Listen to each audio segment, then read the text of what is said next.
Can you still hear me? Yes, sir. We're live back on 106.5 WPPM in Philadelphia.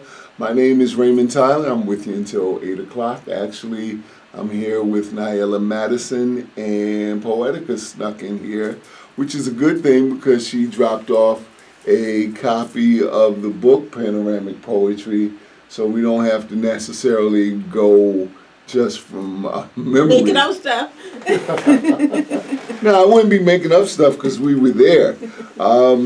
So I'm going to ask you the same question I asked Poetica when she was here. As you look at that picture of Naila 30 years ago, what do you think about? What comes to mind?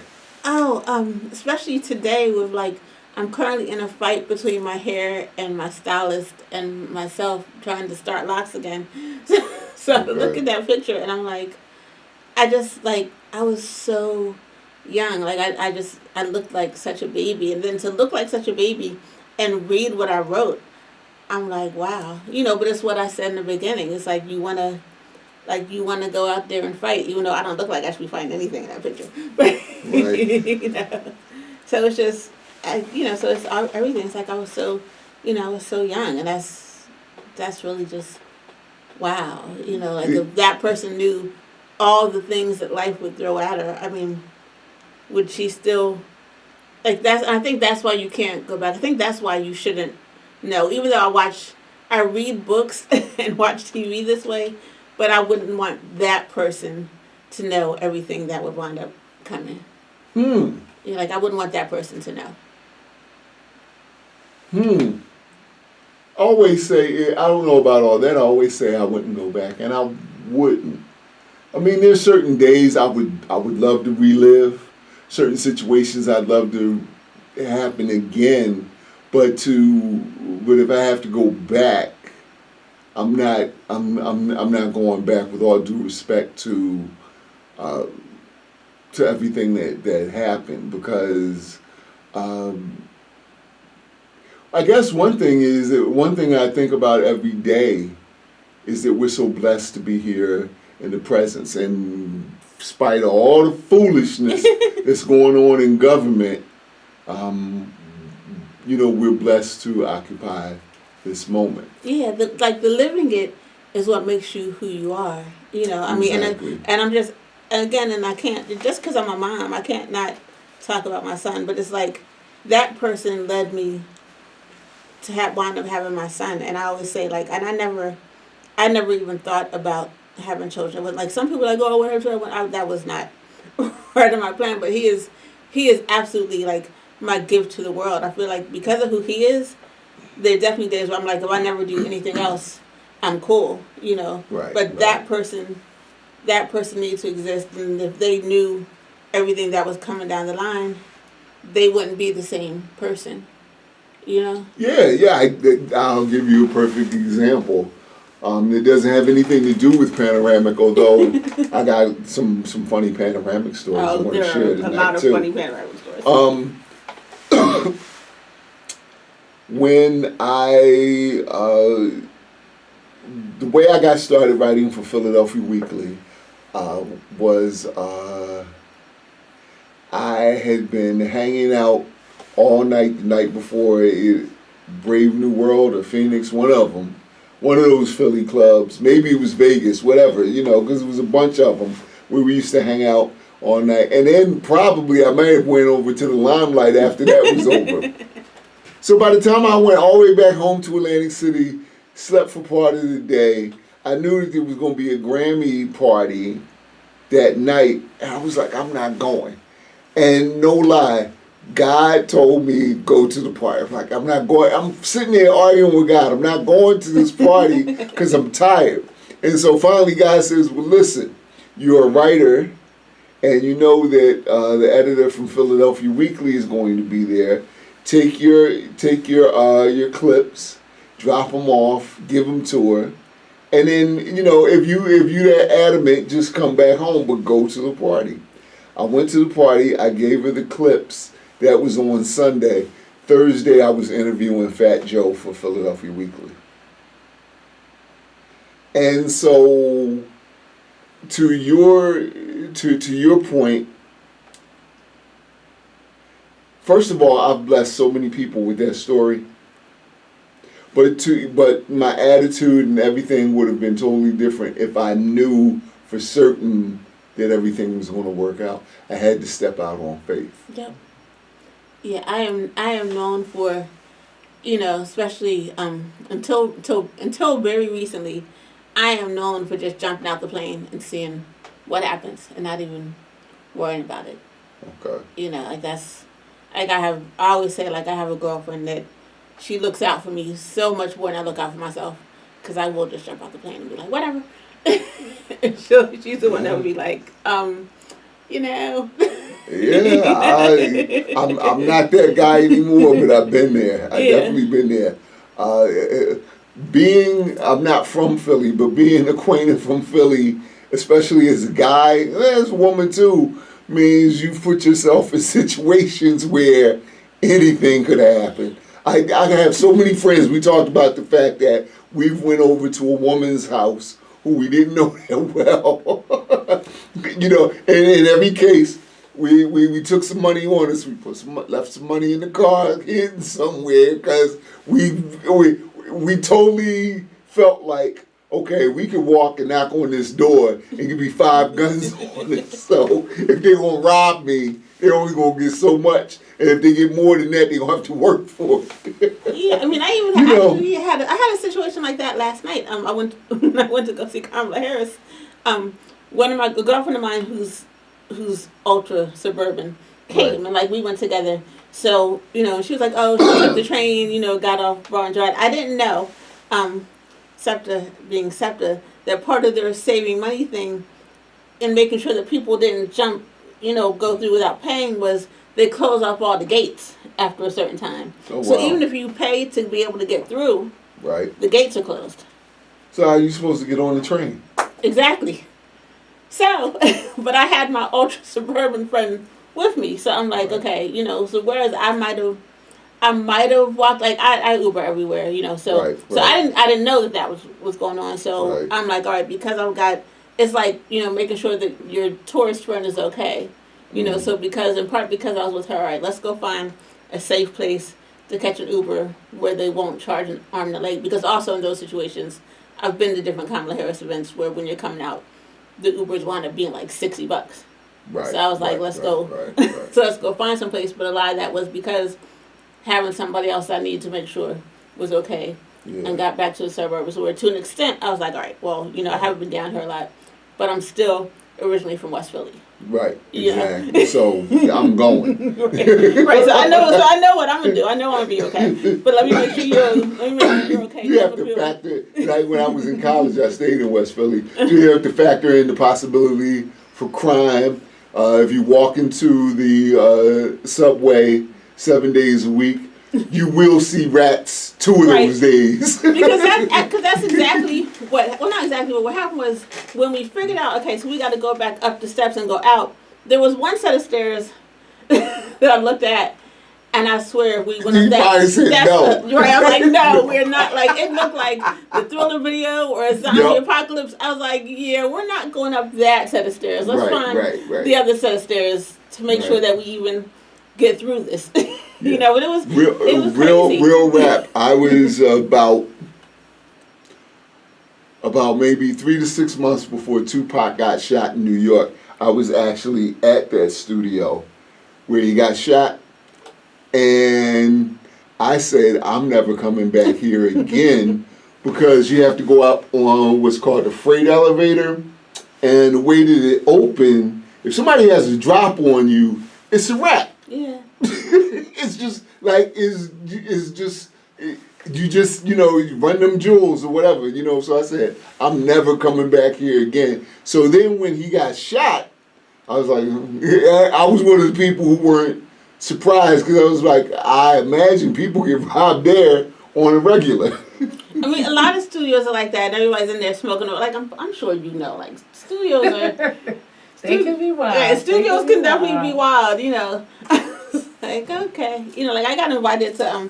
I've been invited to do some recording, and I had to think about who asked me, and I was like, yeah, I don't trust your studio. I'm not. Yeah, I'm not doing that.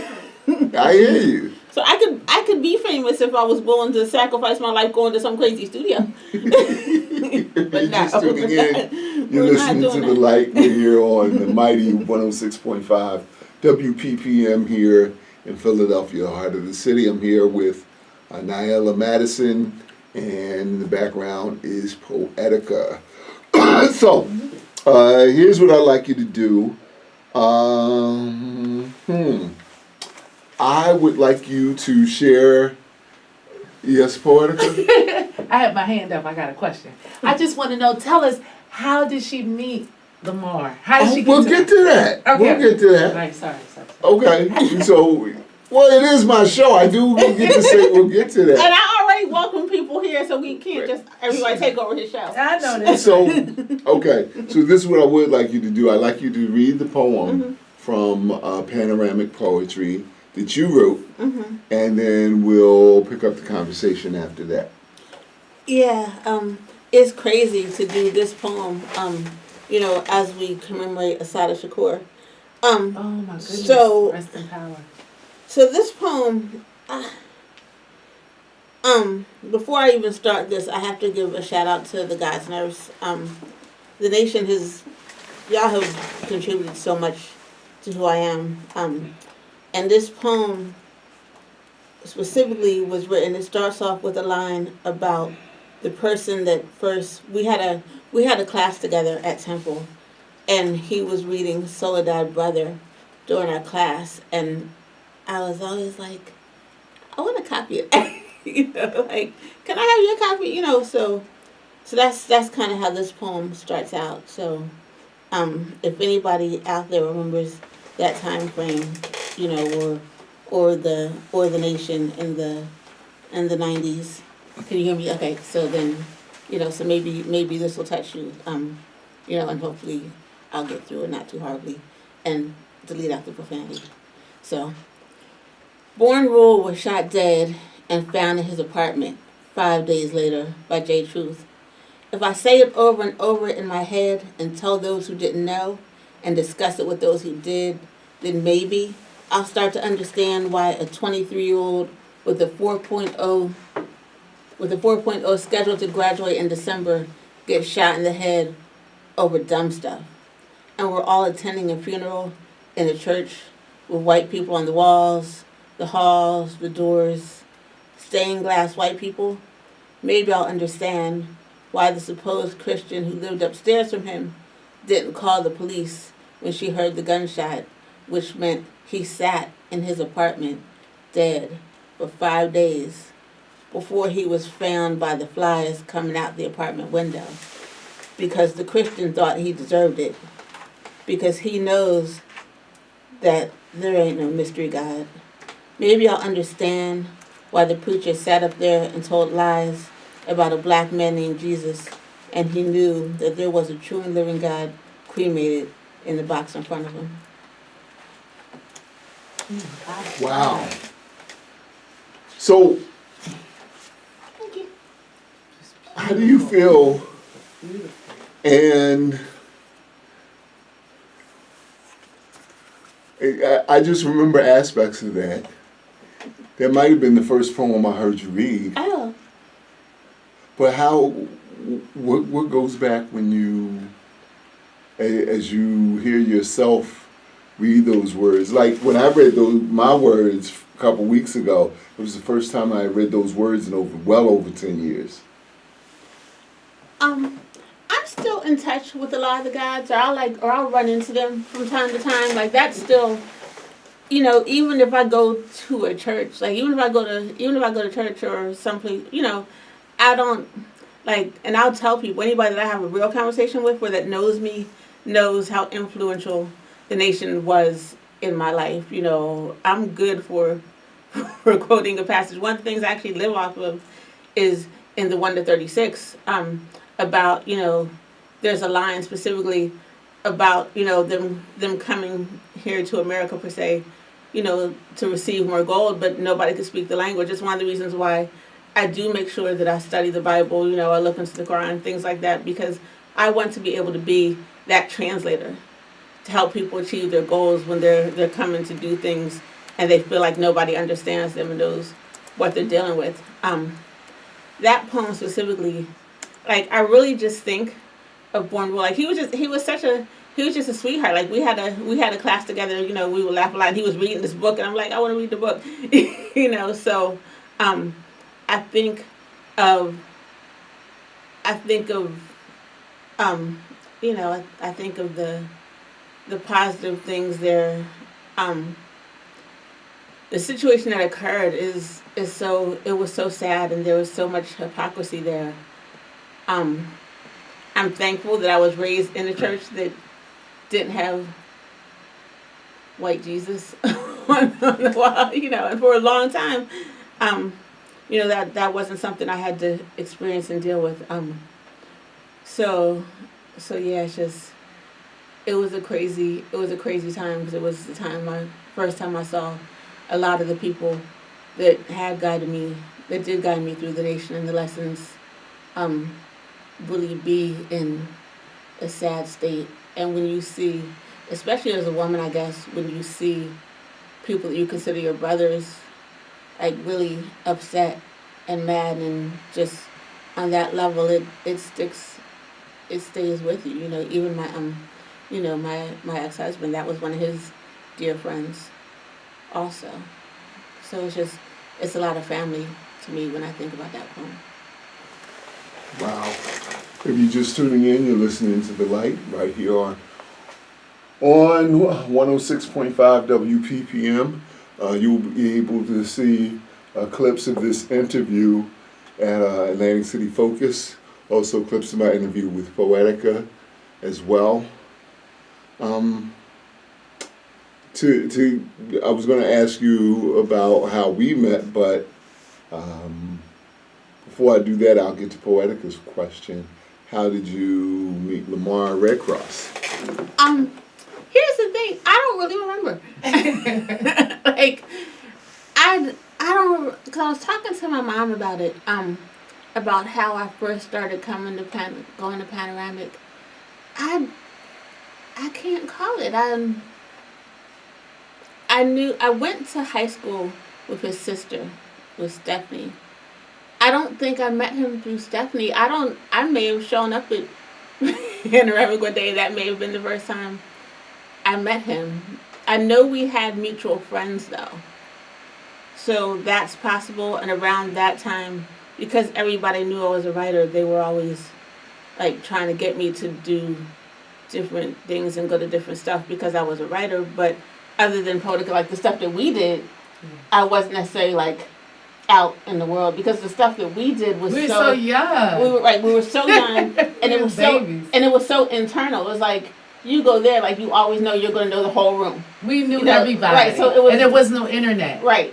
So that was always such a safe space. Yes. And believe it or not, I swear I'm an introvert. So so for me to go from that to like actual people I don't know, it must have been, somebody must have been like, it was, no, he had really to bring go. it. He was a Pisces, so he always brought us in. Which is one of my favorite astrological signs. No, I'm a Pisces. It's really one of my. It's one of my. Well, I mean, yeah, but it's one of my favorite. You really got to talk into the mic. Oh, I know.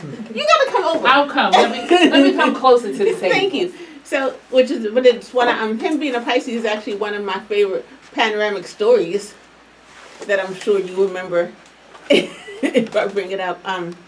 But yeah, so I don't remember. I just, like, one day I started going to October. It was like, or do you remember how you came about